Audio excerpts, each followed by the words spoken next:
Robert, what's on your wish list? So after treasuries, I'm sure, I mean, like, Robert, I know you own a few CryptoPunks. Like, you want to think larger than just treasuries. Like, what's on your more exotic wish list of what you could tokenize and put on chain? Like, daydream with us a little bit. Let's go a few decades into the future. Yeah, well, a few decades into the future. I mean, obviously, there's going to be, really, okay, there's a lot that's going to exist in a couple decades that doesn't exist now. One is that, individual financial assets like stocks and bonds will be originally issued on a blockchain, whereas right now they're not. So you might see, a corporation of the future, not like, one of the current S&P 500, but, someone that's going to be in the S&P 500 in 30 years, natively issues their stock as a token on chain. In a 30-year time frame, I don't think people are going to use these extremely technologically outdated record-keeping and back office systems to issue the equity of their companies that they found, right? I think in 30 years... In order to get there, won't we need actual like legislation or like regulation innovation? Because if we want to like have a public company go public via an on-chain token, that's just a complete revamping of our regulatory structure, correct? Well, there's no easy answer because no one really knows. You get different opinions. Like, the current SEC would say no. Most legislators would say yes. Most, builders and founders would say, I have no idea. Like, the whole thing is a landmine. And so, there's no objectively correct answer here, unfortunately. So 30 years, though, all of this will be solved and there will absolutely be, crypto native stock and bond issuance. There's been trial bond issuance on a number of blockchains by a number of different issuers in the past. Like, there's no question that in 30 years, blockchains are used for natively issuing, the equity of a company. Why not? Like, why?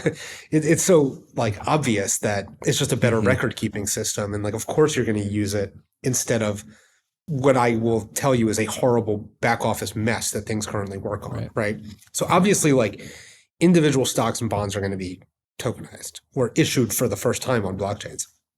From there, obviously every fund is going to, have the ability, 30 years from now to be running with an on-chain component. We're not limited just to T-bill funds, equity funds like an S&P 500 fund or a NASDAQ fund or, a real estate, REIT fund or commodity funds or any type of fund, can and will be issued on-chain. And then you get to... Is that something you can do at Superstate? Is that on your long-term view, long-term plan? It is. I mean, very transparently, yes. Like, we would like to offer funds way beyond just a T-bill fund over time, right? It would be great to offer all of the above. Anything that Vanguard can host, we can over time have a token for as well. Like, every asset should and will be on chain. So funds are all going to come on chain. And then the last piece of like what's on chain is like things that are not, a native issuance, but like, I think we're going to have a lot better tokenization of commodities. I think we're going to have a lot better tokenization of, off-chain assets that the ownership of them will be on chain. Like, I think most commodities will be on chain. I think, eventually. And so we're going to get to a point where, we sort of look back and we're like, why do we think this was like such a big chasm? There's no reason why all of this couldn't be tracked, managed, and issued on a blockchain instead of on spreadsheets, paper, and contracts. Like, spreadsheets, contracts, and, paper is just a old, outdated file format that people know works. And blockchains are a better file format. And most of the people on this podcast know that it works, right? There's just a lot of skepticism from people that don't know that it works yet, and it sounds new and therefore scary.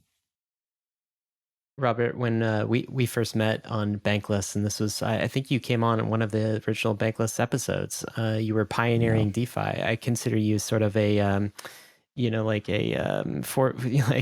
founding father of the original DeFi protocols with Compound, this lending and borrowing protocol. And it's interesting to me. David's right. I do notice the New York City buildings in kind of your background. It's interesting to me that you've gone from Silicon Valley, San Fran with Compound, and now you're putting on the suit.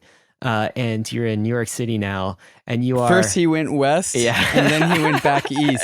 I see you as an ambassador. I see you as kind of an evangelist, and you are somebody who is needed, I would say, and kind of like to wear the suit and to speak TradFi, but also to speak DeFi, and you like know how both worlds work. And maybe this is the next era for Robert Leshner, and this is the era of Superstate.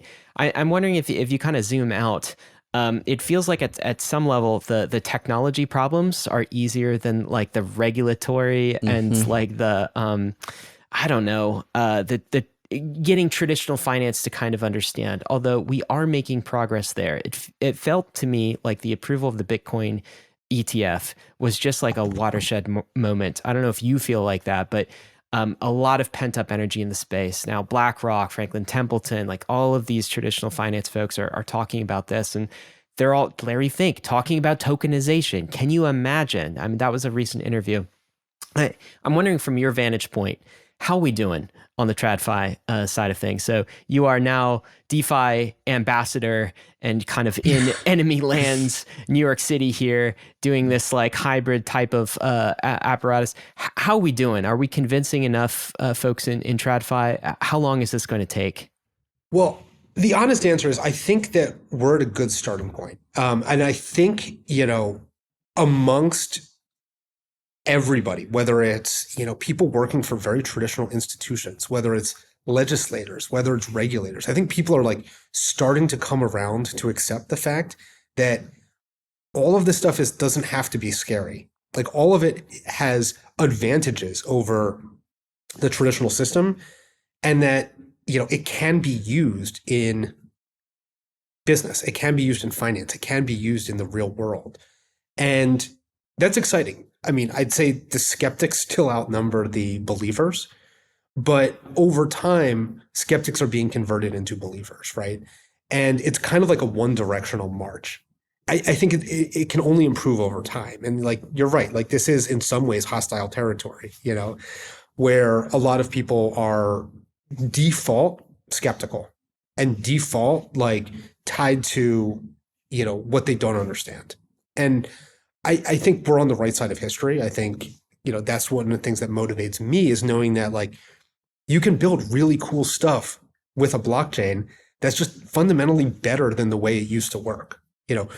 Pioneering DeFi, for me, it was all about like, how do we use this new technology to do things people have been doing for 30 years, but in a way that's more transparent, it's more predictable, it's more fair, it's more open, it's more composable. It's just better fundamentally. And like, for me, I've spent the last almost 7 years, which sounds crazy to even say that out loud, 7 years focused on what can this technology do that wasn't possible before. And instead of trying to apply that to a DeFi protocol, it's trying to apply it to global financial and capital markets at whole. And, the reason why I'm here in, somewhat hostile territory is because this is where there's, $300 trillion of assets that haven't made it onto a blockchain yet. And it's a lot of assets. And there's a lot of people that have to, hear from an evangelist, that have to learn why blockchains are so exciting in the first place. And like why Ethereum's awesome, and like what you can do with a smart contract. And, I think as people learn, they understand and they become enthusiastic and excited as well. But, it takes, a 0 to 1 moment for most people to understand why tokens are great. So, Robert, we're at the very beginning of 2024. We've got 6 years left in this decade. Give us a prediction for 2030, excluding stablecoins. So stablecoin market cap does not count. How much value will come on chain by the end of this decade? New value. I've messed up these like macro predictions so many times. I like to say that, when I, first started working on Compound in 2017, I believed that by 2022, 5 years in, most assets would be on chain. And like one of the reasons why I was so excited about, building it was that I was like, well, this is a tool that's going to start off, being used for like Ether and Chainlink token. And in 5 years, it's going to be used for stocks and bonds. I was like, of course. And 5 years later, there was almost none of that. So I've gotten this prediction wrong before. by being a little bit like, over expectations of like, societal change. So with that experience in mind, I would say, 6 years from now, I would like it to be a mass migration of assets on chain. I think behavior is hard to change. So I think, outside of the assets that exist today, I would guess maybe, 5 trillion of assets. 5 trillion on chain. Hey. Nice. Yeah. Hell yeah. In our $2 trillion market cap economy, let's No, go. it won't be 2 trillion by that time, David. Don't curse us. No, I mean, by that time, I think, just the existing crypto assets will probably be 5, Right. 10 something trillion, Right. If you enjoyed all of that, then you'll absolutely love the Bankless newsletter. Join over 300,000 fellow readers, all for free. Click below to sign up.